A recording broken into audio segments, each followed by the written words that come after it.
Monsters start attacking on the theme. They begin fighting with the monster. The horseman asks his wife if they have solved it there. The warrior girl says that they have killed all remaining monsters, but the monsters on this road keep coming in waves, and they never stop. On the other side, Leping and little girl Annie are hiding behind Elizabeth. Leping asks Elizabeth if it's safe now and if there are any monsters remaining.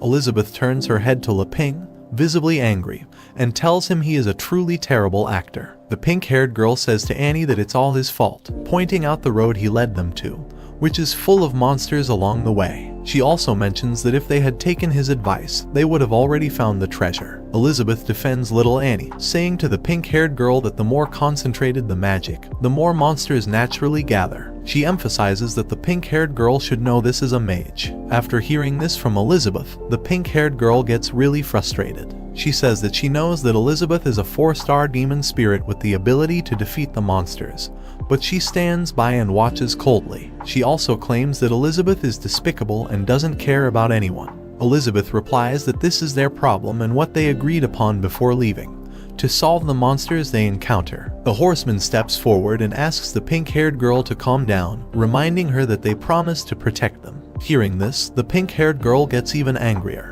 The horseman turns his head to Elizabeth and says with a nice smile that it's okay. It's his honor to escort Miss Elizabeth. There's a hint of sarcasm as the narrator speculates on the horseman's intentions, wondering how many women he wants in his harem and what he plans to do with them. Anyway, let's get back to our story. After hearing their conversation, the pink-haired girl is really angry, thinking that Elizabeth not only embarrassed him but also dared to seduce the master. The elf girl suggests to the horseman that they rest for a while, emphasizing the need to recover their energy after fighting with monsters for so long. Elizabeth doesn't agree with their idea, stating that she doesn't have extra time to waste on them. The cat girl is frustrated with Elizabeth, asking why, if she's so good, she doesn't just go on by herself. The elf girl agrees, pointing out that if it weren't for them blocking all kinds of monsters, they wouldn't be so relaxed. The horseman steps forward and urges Elizabeth to listen, suggesting that it's better for everyone to rest and recover some energy. He offers some elf potion, explaining that after drinking it, they can recover their status. Leping, curious about the potion, asks Elizabeth if he can try it, making a cute little puppy face and suggesting it might give him some new inspiration for his cooking. Elizabeth thinks that Leping has already enjoyed many good things and wants to experience something ordinary. She gives him permission, and later they set up their camp to get some rest. The pink-haired girl praises Jellia's elf potion,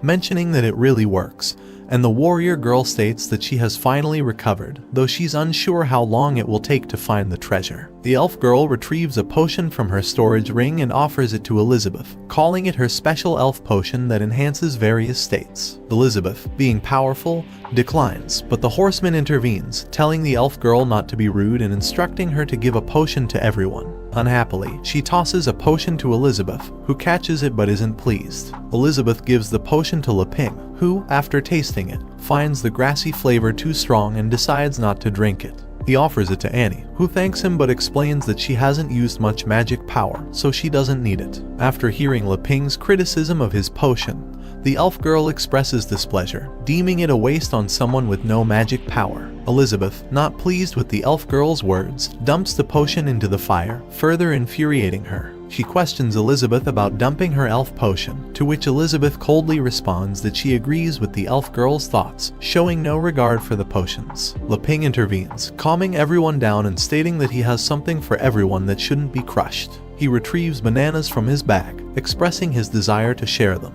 Leping gives a banana to the horseman and distributes bananas to everyone. Finally, he gives an apple to Annie, mentioning that the bananas have all been divided and asking if she can eat an apple. Annie, emotional after receiving the apple, asks if he's really giving it to her, surprising Leping, who thought it was just an apple and sees no need for tears. Annie asks Leping if she can take the apple back to her brother and sister. The orphans in the orphanage haven't eaten fresh fruit for a long time. After hearing Annie's story, Leping understands why she is crying. He tells her that, of course, she can take it back, and he'll pick some more for her when he gets home to send over. Leping promises Annie that everyone in the orphanage can eat fresh fruit. The pink-haired girl throws the banana that Leping gave her, saying she doesn't care about this rotten fruit and doesn't need it. The elf girl also agrees, stating that it can't be compared with her elf potion. The horseman suggests they fill their stomachs for now, and when they get the treasure, he'll treat them to something good. They start eating bananas, and after the first bite, they feel something strange. Their bodies start glowing, and in the next moment, they find themselves in the forest. They ask what place it is, and suddenly, 3 mantises appear and start singing. They ask the group to dance with them, and all 3 of them start dancing. Laping is confused, not knowing what they are doing. This is the effect of the banana. The pink-haired girl and elf girl, who didn't eat the banana, are really surprised. The elf girl asks the horseman what he's doing. 22. In the next moment after eating bananas, the horseman and his wives level up, and they don't understand what's going on. Their magic levels are constantly rising. After seeing their dance performance, Laping is surprised. He claps and calls it a bonfire performance, expressing his genuine liking for it. Laping also mentions that the cultural customs of the other world are really interesting, making it worth coming out to see centaurs dancing. Elizabeth, observing Laping's happiness, thinks that Laping, being aware of the potential danger ahead, enhanced them in advance to continue this game. On the other hand, the elf girl, who didn't eat the banana, is puzzled and asks what's going on. She wonders how their magic levels suddenly skyrocketed so much. Seeing their surprise, Annie explains that it's because they ate Brother Laping's bananas. However, the pink-haired girl doesn't believe Annie's words. She dismisses it, stating it's nonsense and questioning if those broken bananas are soaked in holy water to provide a status boost. The warrior girl says to the pink-haired girl, Jelia, that it was the banana that made them break through in advance. She mentions ascending to a 2-star demon spirit just a few seconds after eating the banana. The cat girl agrees, stating that just after they ate the banana, they entered a new realm. She wonders if the banana was enchanted by a magician of the demon sovereign level. The horseman adds that after eating, even he broke through 3 stages in a row, directly ascending to a 3-star great demon spirit, finding it unbelievable. He asks Laping about the origin of the bananas he gave them. On the other side, Laping is really confused. He doesn't understand the horseman's words. For Laping, these bananas are just ordinary. Getting this reaction from Laping,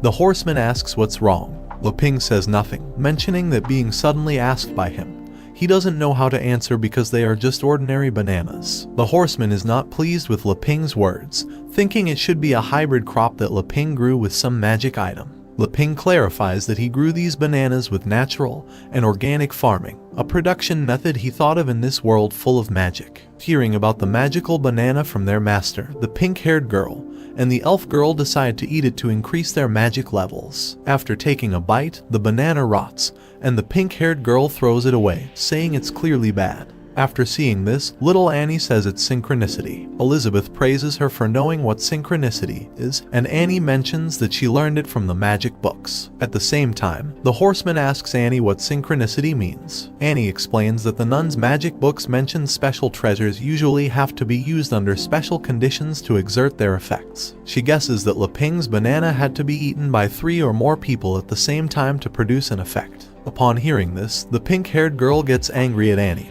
questioning why she pretends to know things she doesn't. She points out that Elizabeth ate the banana herself and hers didn't rot. Annie apologizes, admitting she doesn't know either but suggests that unless the user's strength completely surpasses the treasure, it's nothing but an ordinary thing to them. On the other side, Elizabeth eats his banana without any problems and warns Annie not to look at him with those eyes. Annie apologizes, and the elf girl suggests that maybe it's because of his accumulated elf potion over time that produced the effect. The horseman asks Laping if he can share more fruits from his backpack to test if it's real. The elf girl questions if the horseman actually believes their nonsense about the magical banana. Laping happily says that sharing is the greatest joy and starts getting more fruits from his bag.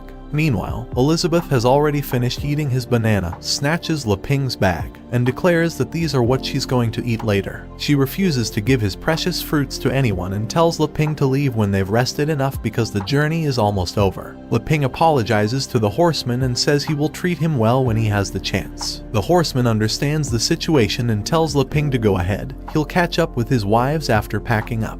Laping is grateful and suggests they set off together, but Elizabeth interrupts, urging him to hurry up or she will leave without him. Laping agrees and asks the horseman to gather up ahead and meet later. Seeing this, the horseman's wives are not happy. The cat girl whispers, suggesting they snatch the backpack away, as they might be hiding something even better. The horseman calms down his wives and says there's no rush, it's not the right time yet. He also mentions that ordinary people wouldn't casually carry such precious treasures, so she's definitely not a simple princess from a remote tribe. Recently, one of the 4 major powers, the Kingdom of Aristotle, is offering a high reward for information on the missing princess. If he is not mistaken, that princess is right in front of him now. If he can turn the princess into his woman during this opportunity, he can climb the ranks of the Kingdom of Aristotle's power. By then, he'll gain more than just these magical fruits before him. He starts laughing loudly and declares he will conquer Elizabeth and make her one of his harem girls. After seeing the horseman like this, his 4 wives start praising him, saying a charming pheromone is emanating from the master. They blame themselves, stating they haven't been able to satisfy their master yet.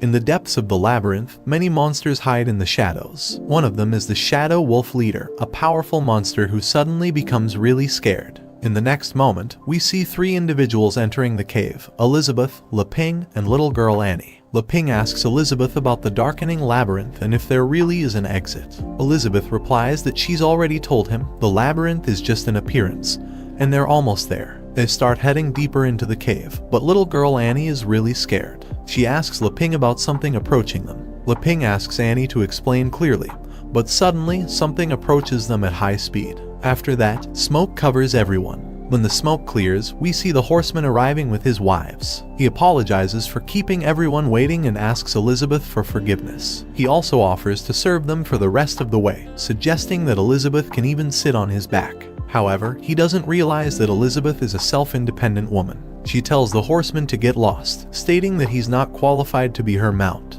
But you know, guys, I'm fully qualified. Elizabeth can sit on my face, and I will be really happy. Anyway, let's get back to our story. But the elf girl is not really happy. She says Elizabeth is an arrogant woman and asks him not to be shameless when the master gives him face. But in the next moment, his head explodes. Everyone gets really surprised. They don't know what happened. They get really scared. Suddenly, some stones fall from above. When Leping turns his head to the ceiling, he sees many insect monsters. He asks what they are. This monster is a dragon flea, and it is eating the elf girl's head. It jumps from the ceiling and starts attacking Elizabeth. However, it doesn't know who Elizabeth is. Elizabeth's eyes glow red, and in the next moment, the monster explodes. Little girl Annie is really scared. She says they're done. Everyone is going to die. Leping is also scared. He comes to Elizabeth, catches his leg, and says it's a matter of life and death. He asks Elizabeth, "What are we going to do now?" Elizabeth thought to test human nature, let the selfish and arrogant ones destroy themselves first. This is his first step. There are many monsters attacking with really high speed. The warrior girl gets the carriage and transforms it into a shield. The pink-haired girl starts casting magic, shield transformation, shield blade, and magic shield. She creates a shield barrier and gets the horseman and warrior girl inside the barrier. After seeing them, Leping asks, "What about them?" The horseman replies that he believes they will find a way by themselves. He thinks this is a good opportunity to find out the strength of Elizabeth. If she doesn't make a move, his servant and that girl will be eaten by the monsters. The warrior girl says, "Who cares about them now? The cooperation is over." The pink-haired girl says they just stay outside and be bait.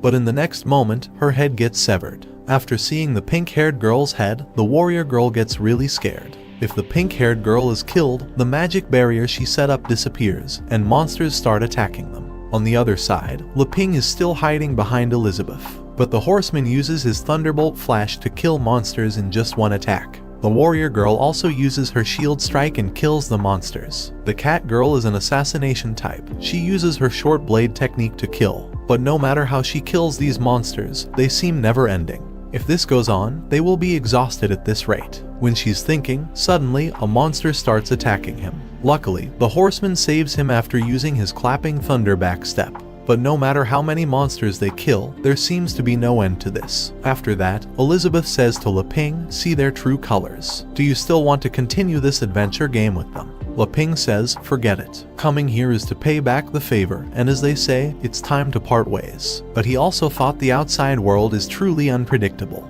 Maybe farming in the village suits him better. Elizabeth smiles and thinks, first make them swell, then determine if they have any value worth saving. This is his third step. She asks Leping to get ready to go out. After hearing this, Leping asks, "Go out? Is there any way?" She says to him, "Just ahead." But in the next moment, a monster approaches and starts attacking little girl Annie. She thinks this is the end of her life, but suddenly, her bunny doll transforms and kills the monster. After killing the monster, he changes again. Little girl Annie doesn't know what happened just now, but before she knows it, Leping asks her to come. After a moment later, Elizabeth reaches the invisible barrier she started casting a magic spell on. After that, the magic barrier disappears, and a really giant door comes out. Leping is really surprised. He says, so the exit is a hidden giant door. The giant door starts opening, and Elizabeth asks them to hurry up and catch up. The horseman is steering Leping, but he doesn't give a thought about him. Leping asks Annie to let's go. After that, they go through the door. On the other side, the horseman and his wives are fighting with monsters. He asks his wives to hurry up and get on his back and hold on. He is really angry, saying they think they can shake us off like this, and starts running to the giant door. After a moment later, they reach the door, but after they see what is inside the door, they get really surprised. The room is filled with gold and jewelries.